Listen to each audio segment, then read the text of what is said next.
எல்லாருக்கும் வணக்கம். இன்றைக்கி என்ன பார்க்க போகிறோன்னு பார்த்தீங்கன்னா, ஒரு அயன் சத்து உள்ள ஒரு லட்டு தான்.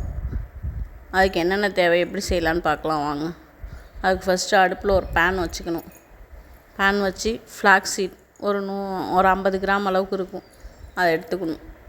நல்லா அது வாசனை வர அளவுக்கு நல்லா வறுத்துடணும். அதை வறுத்தோன்னா தான் நல்லா டேஸ்ட்டு இருக்கும். அதனால் வறுத்துக்கணும். நல்லா டப்புன்னு வெடிக்கும். இந்த எள்ளுலாம் போட்டோன்னா வெடிக்கும்ல, அந்த மாதிரி அந்த ஸ்டேஜ் வரைக்கும் நல்லா வறுத்துக்கணும். கருகிடக்கூடாது, சிம்மில் வச்சு வறுத்துக்குங்க. அதே பேனில் கொஞ்சம் கருவேப்பிலை பார்த்திங்கன்னா கழுவி தண்ணிலாம் இல்லாமல் நல்லா தொடச்சி எடுத்து வச்சுக்கணும். எண்ணெய்லாம் ஊற்றக்கூடாது. வெறும் ட்ரை பேனில் சிம்மில் வச்சு வறுத்தோம்னாக்கா அந்த கலருக்கு அருகிடாமல் பச்சையாகவே இருக்கும். நல்லா வறுபட்டு வந்துடும், மொறுன்னு அந்த மாதிரி வறுத்துக்கணும். கொஞ்சமாக போட்டு வறுத்தோன்னா தான் நல்லா வறுபட்டு வரும். நிறைய ஒரே வழியாக போட்டோன்னாக்கா அது பச்சையாகவே இருக்கும், பச்சை வாசனை அடிக்கும், சாப்பிடவும் முடியாது பசங்களுக்கு. அதனால் கொஞ்சமாக போட்டு வறுத்து எடுத்துக்குங்க. அந்த மாதிரி வறுத்து எடுத்து ரெண்டுத்தையும் ஆற வச்சிடலாம். அடுத்து இதுக்கு தேவையான ஸ்வீட்டுக்கு பார்த்திங்கனாக்கா பேரிச்சம்பழம் சீடெலாம் எடுத்துகிட்டு பேரிச்சம்பழம் எடுத்து வச்சுக்கணும்.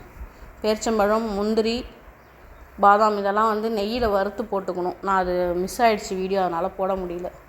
முந்திரி, பாதாம் நமக்கு எவ்வளோ தேவையோ அவ்வளோ போட்டுக்கலாம். இவ்வளோ தான் இல்லை, நிறைய போட்டிங்கனாலும் நல்லா டேஸ்ட்டாக நல்லாயிருக்கும். கொஞ்சமாகவும் போட்டுக்கலாம். இதையும் எல்லாத்தையும் நெய்யில் வறுத்துட்டு மிக்சியில் அரைச்சிக்கணும். எல்லாத்தையும் ஆற வச்சு ஃபஸ்ட்டு கருவேப்பிலையும் ஃப்ளாக்ஸீடையும் பொடி பண்ணி வச்சுக்கணும்.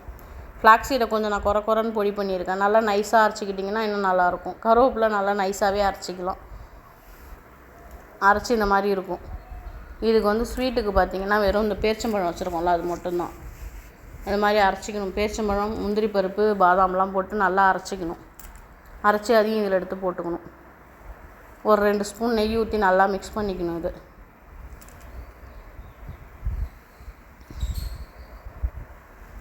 ஸ்வீட்டுக்கு நம்ம வேறு எதுவுமே அதில் சேர்க்க வேணாம். கருவேப்பிலையில் நிறைய அயன் இருக்கிறதுனால பசங்களாம் யாரும் நம்மளே பெரியவங்களே நிறைய பேர் எடுத்துக்க மாட்டோம். கருவேப்பிலை சாப்பாட்டில் போட்டாக்கா பொறுக்கி வச்சுட்டு சாப்பிடுவோம். டெய்லி இதில் ஒரு உருண்டை எடுத்து சாப்பிட்டாலே போதும். நம்ம உடம்புக்கு ஒரு நாளைக்கு தேவையான அயன் எல்லாமே கிடச்சிரும் உங்களுக்கு. ஃப்ளாக்ஸீடில் பார்த்திங்கன்னா அதிகமான கொழுப்பை குறைக்கக்கூடிய தன்மை இருக்குது. அதனால் ஃப்ளாக்ஸீடும் எல்லாருமே எடுத்துக்கலாம். முந்திரி, பாதாமும் அது மாதிரி தான். நம்ம உடம்புக்கு தேவையான கால்சியம் இருக்குது அதில். அதனால் எல்லோரும் எடுத்துக்கலாம். ஆளுக்கு ஒன்று டெய்லி காலையில் எடுத்துக்கிட்டாலும் சரி, இல்லை ஈவினிங் பசங்க வந்தோடனே ஸ்நாக்ஸுக்கு கொடுத்தாலும் சரி, இந்த மாதிரி நல்லா எல்லாத்தையும் மிக்ஸ் பண்ணி எடுத்துக்கணும். பிசைஞ்சு ஒரு சின்ன உருண்டையாக நமக்கு எந்த அளவுக்கு வேணுமோ அந்த அளவுக்கு குட்டியாக ஒரு வாய் போட்டோன்னா எப்படி இருக்கும் அந்த அளவுக்கு எடுத்துக்கலாம்.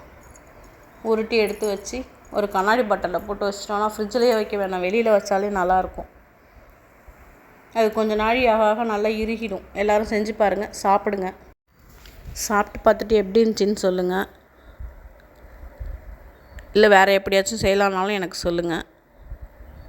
லைக் பண்ணுங்கள், ஷேர் பண்ணுங்கள், கமெண்ட் பண்ணுங்கள். இந்த சேனலை சப்ஸ்கிரைப் பண்ணுங்கள். தேங்க்யூ.